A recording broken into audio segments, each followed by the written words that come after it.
Məsələn, dünya tarixinin görkəmli şəxsiyyətlərindən biri olan Səlahiddin Əyyubi Azərbaycan torpağının yetişdirməsidir. Bəzən bizi dərhal yanlış olaraq başa düşə bilərlər, deyərlər ki, biz onu türkləşdiririk və yaxud da ki, xeyr.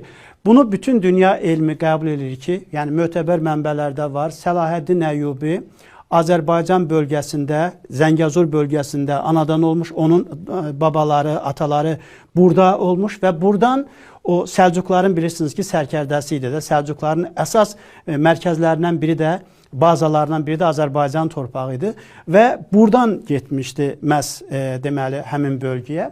Səlahiddin Əyyubin ordusunu da Türk ordusu adlandırırlar. Eləcə də misal üçün deyək ki, bizim tariximizdə çatışmayan cəhət nədir? Biz tarixi mədəniyyət xadimlərimizə hələ doğru qiymət verməmişik. Məsələn, Əbdülqadir Marağayi.